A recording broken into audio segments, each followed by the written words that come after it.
जय भीम, नमो बुद्धाय। मैं Bhimrao Lonare, IBM TV9 news और नेशनल मीडिया न्यूज़ में मैं आपका स्वागत करता हूँ। हमारे इस दोनों चैनल के माध्यम से हम मुलाकात लेते हैं एक बड़े हस्ती की। वो सामाजिक कार्यकर्ता हो, पॉलिटिशियन हो या कोई भी हो, वो एक बड़ा व्यक्ति होता है जो हमारे स्टूडियो में होता है। आज हमारे स्टूडियो में भदंत महास्तवीर हर्ष बुद्धि जी हमारे साथ में हैं, जिन्होंने हाल ही में भीम सेना जो एक पार्टी है, नेशनल लेवल की पार्टी है, उसमें उन्होंने प्रवेश लिया है। उन्हें एक बड़ी जवाबदारी जो है वो भीम सेना के जो राष्ट्रीय अध्यक्ष है श्रीधर सार्वे जी उन्होंने दी है। उन्हें राष्ट्रीय प्रवक्ता करके नियुक्त किया गया है भदंत हर्ष बुद्धि जी। ये पहली बार ऐसी देश में हो रहा है कि अब भंते जी भी जो है राजनीति में उतरे हैं। वो क्यों? तो सिर्फ और सिर्फ प्रबुद्ध भारत के लिए। भंते जी, जय भीम, नमो बुद्धाय। जय भीम, नमो बुद्धाय। सबसे पहले तो हमारे इस दोनों चैनल के माध्यम से आपका बहुत बहुत अभिनंदन करता हूँ मैं। धन्यवाद, आपका भी स्वागत है। देखिए, राजनीति में ये उथल पुथल तो होती ही रहती है। अभी सन्यासी भी जो है वो पॉलिटिक्स में आ गए हैं, और अभी देखिए आपके माध्यम से अभी भंते जी भी पॉलिटिक्स में आ रहे हैं। क्या कारण था कि आप भीम सेना में गए और पॉलिटिक्स में आ गए आप? देखिए, आपके चैनल के जितने भी दर्शक हैं उनको मैं सभी को मंगल मैत्री करता हूँ और सभी को ये कहूँगा कि इस चैनल को ज़्यादा से ज़्यादा फॉलो करें, मदद करें। और जैसे आपने लोनारे जी मुझे पूछा है कि आप भीम सेना बुद्धिस्ट राजनीतिक दल में आप शामिल हुए हैं, इसकी क्या वजह है? हालांकि मैं एक बौद्ध धर्म गुरु हूँ और काफ़ी दिन से मैं बौद्ध धर्म के प्रचार प्रसार में अपना जीवन समर्पित किया हूँ और कई अन्य राजनीतिक पार्टी के लोगों से मेरे संबंध है, चाहे फिर वो माननीय नितिन जी गडकरी हो, माननीय शरद पवार जी हो, उद्धव ठाकरे जी हो, ऐसे अनेक, माननीय रामदास जी आठवले हो, कवाड़े जी हो, रासू गवई हो। रासू गवई तो अब नहीं रहे। हाँ, अभी नहीं रहे, लेकिन राज्यपाल थे तो मेरे संबंध रहे हैं। ऐसे अभी मैं 43 साल हो गए मेरे भिक्षु जीवन में। अच्छा। तो कई पार्टियों से, राजनीतिक लोगों से संबंध रहे हैं और मैंने देखा है कि बुद्ध का जो प्रसार है, इसके लिए देश का सम्राट अशोक था, राजा था, उन्होंने प्रचार प्रसार किया। उसके बाद में प्रचार प्रसार करने के लिए राजकीय शहर की आवश्यकता होती है, और इस देश का राजा अगर धार्मिक होगा तो प्रजा भी धार्मिक होगी और धम्म का प्रचार प्रसार भी होगा। तो अभी तक तो जितने भी रिपब्लिकन है, हम रिपब्लिकन विचारधारा के ही मानने वाले लोग हैं, लेकिन आज तक के मुझे किसी भी मतलब पार्टी का जो उद्देश्य था वो मेरे समझ में नहीं आ रहा था। लेकिन भीमसेना बुद्धिस्ट राजनीतिक दल है, उनके अंदर जो प्रबुद्ध भारत का निर्माण करना, ये जो एजेंडा है, तो ये एजेंडा देखकर मुझे बहुत खुशी हुई है कि भीम सेना बुद्धिस्ट राजनीतिक दल में पहले प्रबुद्ध भारत निर्माण करने का एजेंडा है। तो बाबा साहब ने कहा था कि मैं भारत को प्रबुद्ध भारत बनाने की बात की थी और मैं प्रबुद्ध भारत का निर्माण करूंगा। तो मुझे ये भी ज्ञात हुआ कि केवल धर्मगुरु रहने के कारण आप लोग आध्यात्मिक डेवलपमेंट हो सकता है, व्यक्तिगत डेवलपमेंट हो सकता है, आध्यात्मिक रूप एक पार्ट है, लेकिन जहाँ तक जितनी भी समाज की समस्या है चाहे उनके मूलभूत अधिकार की समस्या है या उनके अधिकारों की समस्या है, तो ये राजनीतिक माध्यम से ही दूर की जाती है। तो भिक्षु लोग हैं, सन्यासी लोग हैं, तो सन्यासी लोगों को अरे भंते जी है, आप बुद्ध का प्रचार प्रसार करो। लेकिन बाबा साहब ने जो हमको वोट डालने का अधिकार दिया है, तो जब वोट डाल सकते हैं तो क्या हम लोग चुनाव क्यों नहीं लड़ सकते? राजनीतिक पार्टियों में चुनाव में हमारी भागीदारी क्यों नहीं है? बराबर। तो आज तक के हमने देखा कि भिक्षु संघ को इस लिए जितने भी पॉलिटिकल लीडर्स है उन्होंने एक प्रेशर डाल के रखा कि भंते जी आप केवल प्रचार ही करो, आप पार्टी में मत आओ।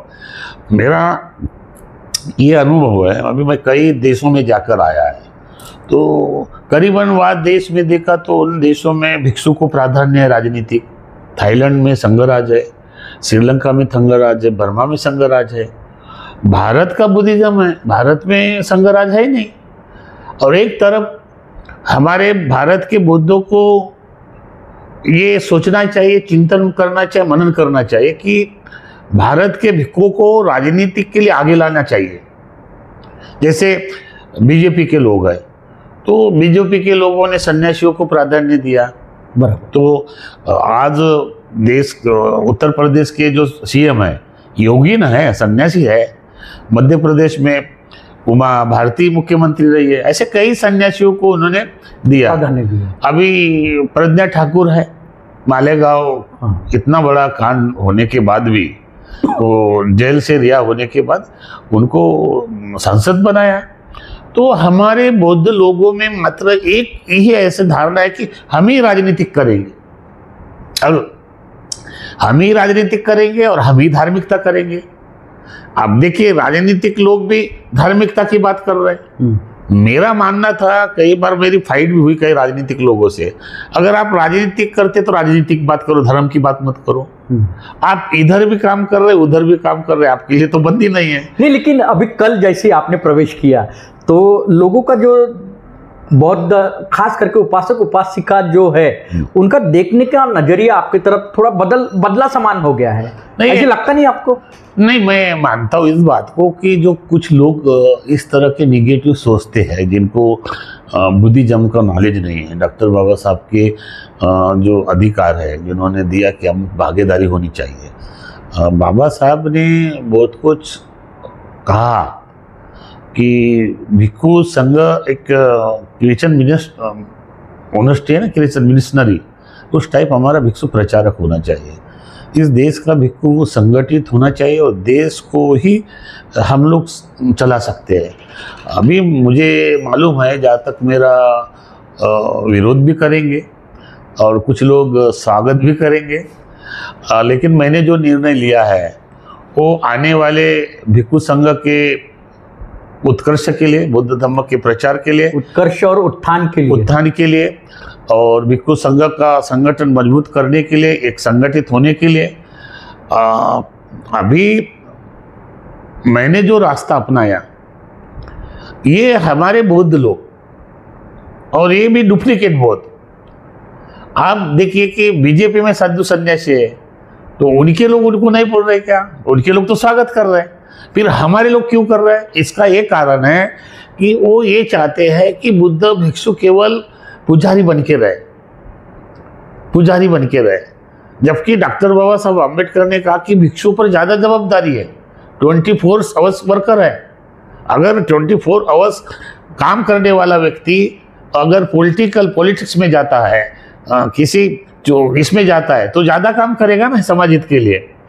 तो मैंने ये देखा है कि भिक्षु संघ की जो वर्तमान परिस्थिति है वो बदलना है और संगठित करके उनको अपने अधिकार की जानकारी देना है, और अपने हक के लिए, समाज के उत्थान के लिए, उत्कर्ष के लिए, उनके भविष्य का उज्जवल भविष्य के लिए भिक्षु ने अभी पॉलिटिक्स में आने की नितांत आवश्यकता है। क्योंकि एक ही बात, क्योंकि बुद्ध राजनीतिक विश्लेषण है। बुद्ध ने सबको मार्गदर्शक किया। लोग कहते हैं कि भिक्षु राजनीतिक नहीं हो सकता, क्यों नहीं हो सकता, क्या वजह है? आज तक के 70 साल के इतिहास में आप देखिए, किसी भी भिक्षु को आज तक के राजनीतिक प्राधान्य नहीं दिया गया है। लेकिन एकमात्र भीमसेना बुद्धिस्ट राजनीतिक दल जो है, उन्होंने तहे दिल से मुझे इतने राष्ट्रीय लेवल पर एक प्रवक्ता नियुक्त करना, ये साधारण बात नहीं है। मैं मानता हूँ अभी तक किसी पार्टी में मैं शामिल नहीं हुआ। वैसे मुझे आठवले साहब, कोई भी पार्टी का लीडर है, बनते जी आप आइए, आपकी ज़रूरत है। लेकिन मैं जो सोच रहा था प्रबुद्ध भारत निर्माण करने का एजेंडा, आज वो भीमसेना बुद्धिस्ट राजनीतिक दल में मुझे दिखाई दिया है। और बहुत जल्द ये भारत में जैसे जंगल में आग लगती है ना, अंगार की तरह ये समाचार पूरे देश में जाएगा। हो सकता है कुछ लोग भिक्षु संघ को हमेशा टारगेट करते आ रहे हैं, भिक्षु संघ को हमेशा बदनाम करते आ रहे हैं, भिक्षु संघ ही टारगेट होता है। लेकिन इस बार मैंने जो अपना भिक्षु संघ के संगठन के लिए, उसके हिम्मत के लिए, उसके संरक्षण के लिए और उनके अधिकार के लिए जो आवाज़ उठाई है, उसके लिए उपासक लोग जो कुछ है वो इस तरह का बात सोच सकते हैं, उनका अपना अधिकार है, फिर भी उनके लिए मेरी मंगल मैत्री है। नहीं, बात सही है आपकी। देखिए, आपने भीमसेना जो एक बुद्धिस्ट पार्टी बोलूँगा मैं, जिसमें ज्वाइन कर लिया आपने, आपको पद भी अच्छा मिला, प्रवक्ता करके, राष्ट्रीय प्रवक्ता करके हो। लेकिन आपके तरफ देखने का नज़रिया जो है वो महाबोधि महाविहार मुक्ति आंदोलन का, यानी महाबोधि महाविहार मुक्ति आंदोलन के लिए एक लड़ाकू करके, भंते जी करके देखा जा रहा है आपकी तरफ। फिर एक तरफ राजनीति और एक तरफ महाबोधि महाविहार का मुक्ति आंदोलन। अब दोनों का यानी ये कैसे चलेगा अभी? नहीं, देखिए ये लड़ाई कैसे होगी अभी महाबोधि महाविहार मुक्ति की? देखिए, महाबोधि महाविहार जो प्रबंधन एक्ट 1949 का एक्ट है, तो ये राजनीतिक मुद्दा है। और ये राजनीतिक मुद्दा होने के नाते राजनीतिक ही माध्यम से ये हल किया जाएगा। अब तो मेरी ताकत बढ़ेगी आंदोलन के लिए। अब तो मैं खुला, अभी तो पार्लियामेंट में, विधानसभा में मैं आवाज उठा सकता हूँ, क्योंकि मैं आंदोलन का हिस्सा हूँ। अभी तक मैं किसी पार्टी का ये नहीं था ना, अभी तो मैं राष्ट्रीय प्रवक्ता हूँ ना। अब प्रवक्ता होने के नाते 1949 का जो एक्ट है, राजनीतिक मुद्दा होने के नाते मैं भीमसेना बुद्धिस्ट पार्टी के माध्यम से मेरी आवाज बुलंद होगी कि भाई अभी जो महाबोधि महाविहार है उससे ज्यादा तेज करूंगा बुद्ध विहार मुक्ति एक्ट के लिए। अभी मैं 14 तारीख के बाद जाने के बाद बहुत जल्द पटना में हमारी बुद्धिस्ट भीमसेना बुद्धिस्ट राजनीतिक पार्टी की कॉन्फ्रेंस होगी।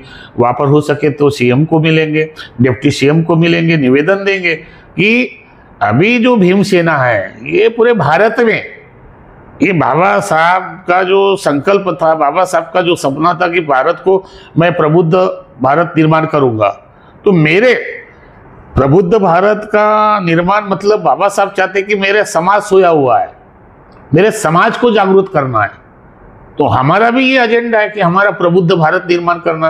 हमारे लोग सोए हुए हैं, हमारे लोग सोए हुए, उनको जगाना है, उनको राजनीतिक अधिकार की जानकारी करना है, उनको तुम्हारे मौलिक अधिकार जो संविधान में दिए उसके लिए उनको प्रेरित करना है। और मैं धर्मगुरु होने के नाते, कुछ लोग सोच सकते हैं, कुछ लोग बोल सकते हैं, वो अपनी उसकी सोच है, उनको भी अपना अधिकार है बोलने का। लेकिन मैं इतनी बात स्पष्ट करूंगा कि नागपुर के क्रांति भूमि से, ऊर्जा भूमि से जो अभी ये चेतना निर्माण हुई है, ये जो नई चर्चा का विषय बन गया है, अभी पूरे देश में कहीं भी चुनाव हो, भिक्षु को ही आगे करने की मेरी प्रयास रहेगा। भिक्षु को ही आगे करना है, चाहे फिर वो लेकिन आपका विरोध हो सकता है, जैसे को पूरे देश में, जैसे आपने बोल दिए कि आप भिक्षु को बोलेंगे तो कोई भिक्षु आपका विरोध भी कर सकता है। जो देखो, जिस भिक्षु को ये पता नहीं है कि हमारे मौलिक अधिकार क्या है,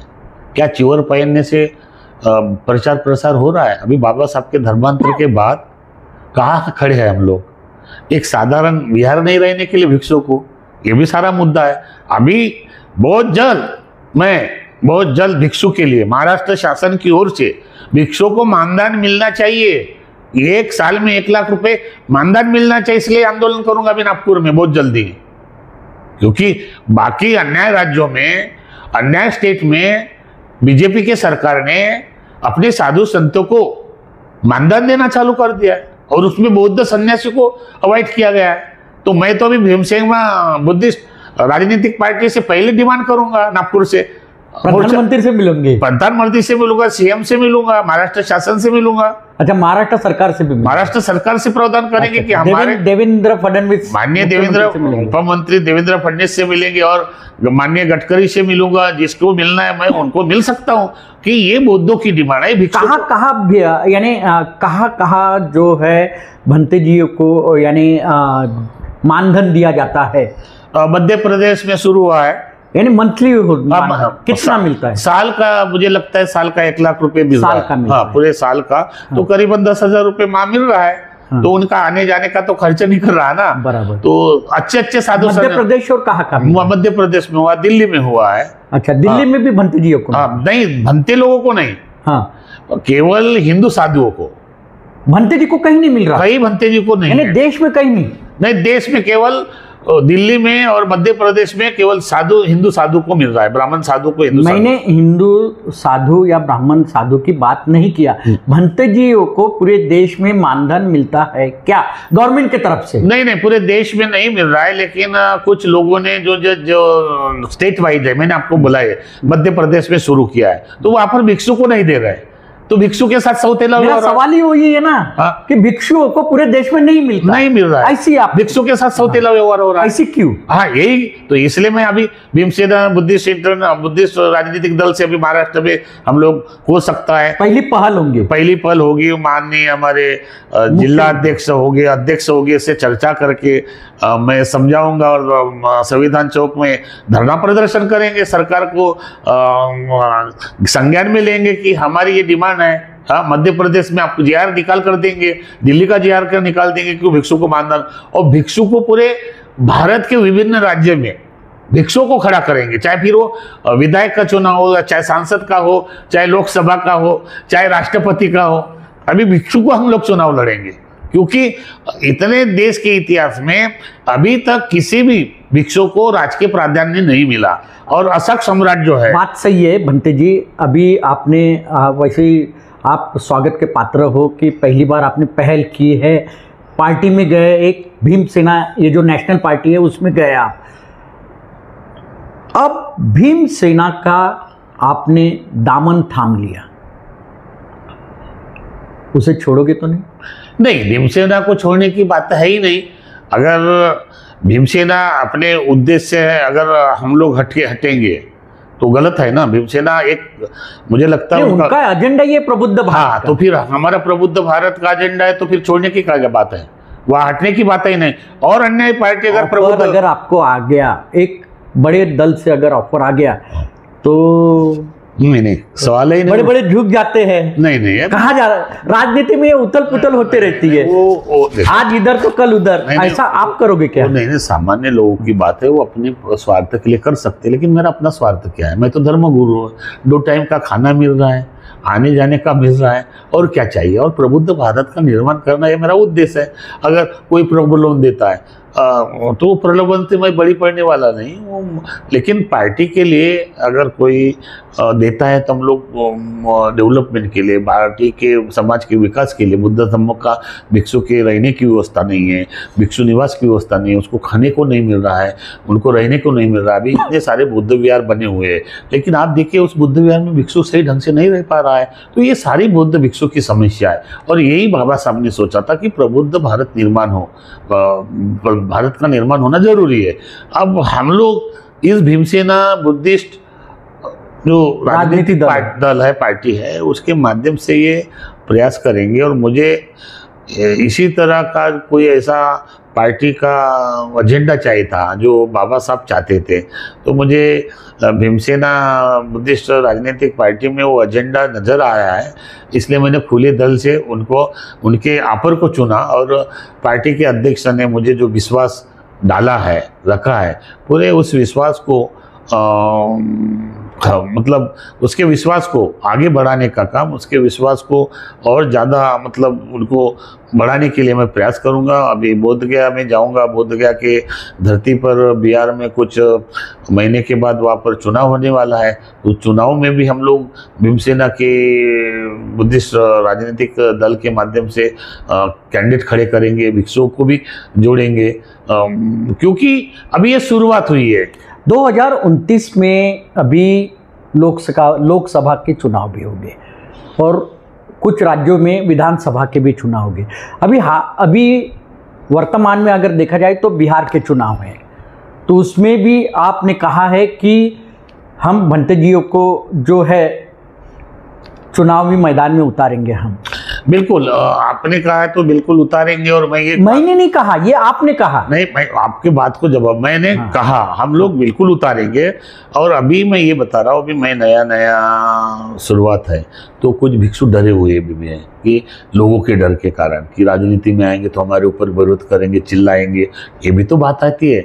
तो सारे भिक्षु लीडर नहीं है, और धीरे धीरे भिक्षु के मन में कहीं ना कहीं पॉलिटिकल का व्यू है, जाना चाहिए। लेकिन समाज क्या बोलेगा, लोग हमको टारगेट करते, हिम्मत नहीं है। लेकिन हमने जो प्रयास किया है, हमको जितना मालूम है, हम भिक्षु को कैडर करके जोड़ेंगे और उसको समझाएंगे कि आप भी एक देश के नागरिक है, भारतीय है, और बाबा साहब ने तुमको एक मत डालने का अधिकार दिया है। तो आप अपने अधिकार के लिए, अपने विकास के लिए, समाज के हित के लिए, उनके जो भी मूलभूत अधिकार है। मैं एक बात आपको बता दूं कि जब तक आप सांसद नहीं बनोगे, संसद में नहीं जाओगे, विधान भवन में नहीं जाओगे, तब तक आपकी बात कोई सरकार सुनेगी नहीं।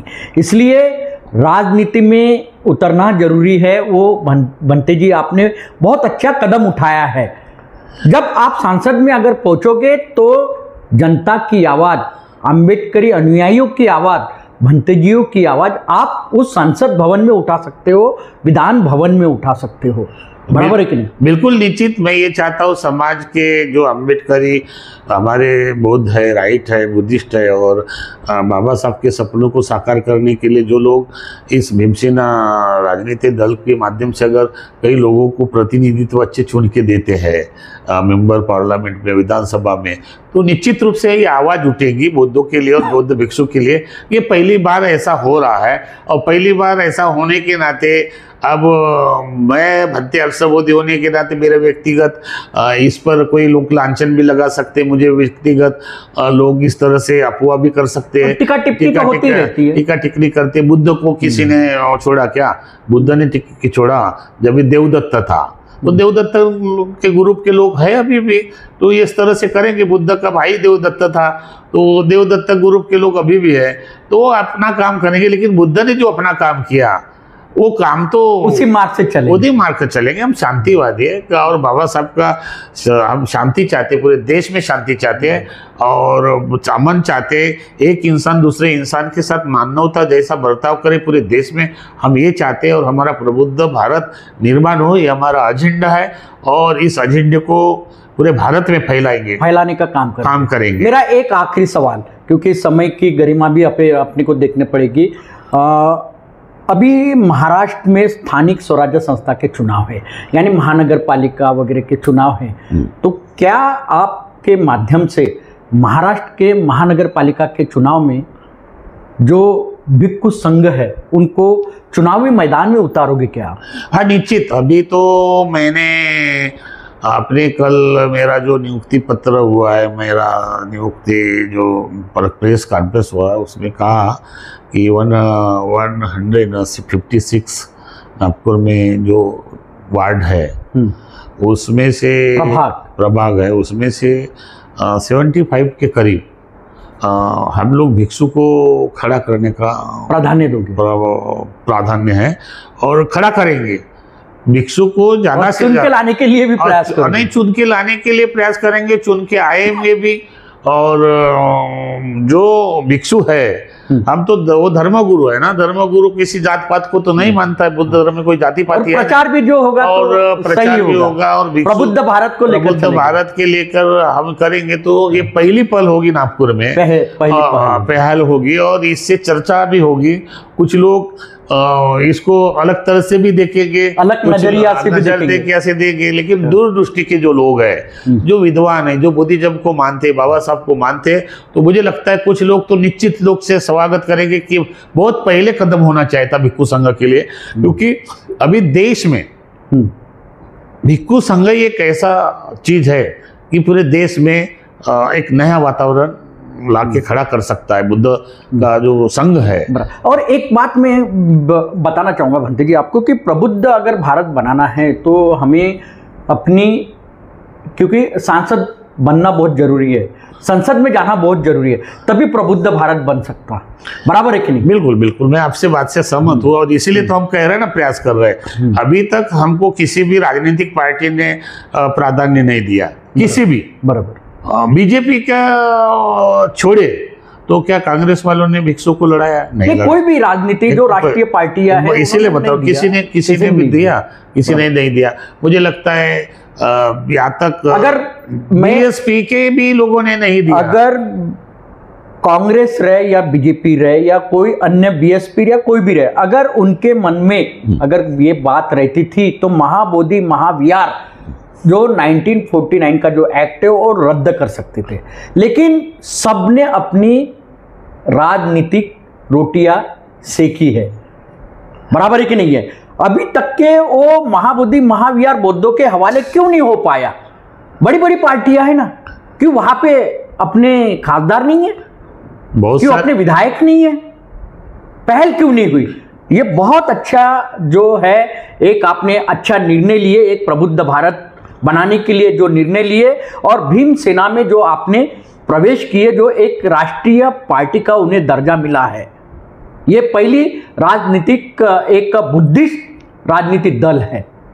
तो आपका बहुत बहुत धन्यवाद बंते जी, जो कि आपने बहुत अच्छा एक पहल पूरे देश में किया है। और ये पहली बार आप जो भिक्षु संघ है, भंते हर्ष बोधि जो महास्थवीर है, उनके नेतृत्व में अब राजनीति में उतरे हुए हैं, और अपनी राजनीति में उतरकर अभी वो चुनावी मैदान में भी उतरने वाले हैं, और संसद भवन में जाने का प्रयास करेंगे, विधान भवन में जाने का प्रयास करेंगे, और वहां पर वो आवाज उठाएंगे प्रबुद्ध भारत की। आप तब तक के देखते रहिए IBM TV 9 news, national media news. हमारे चैनल को लाइक कीजिए, सब्सक्राइब कीजिए, आइकॉन बेल बटन दबाना न भूले। जय भीम, नमो बुद्धाय। जय भीम, नमो बुद्धाय।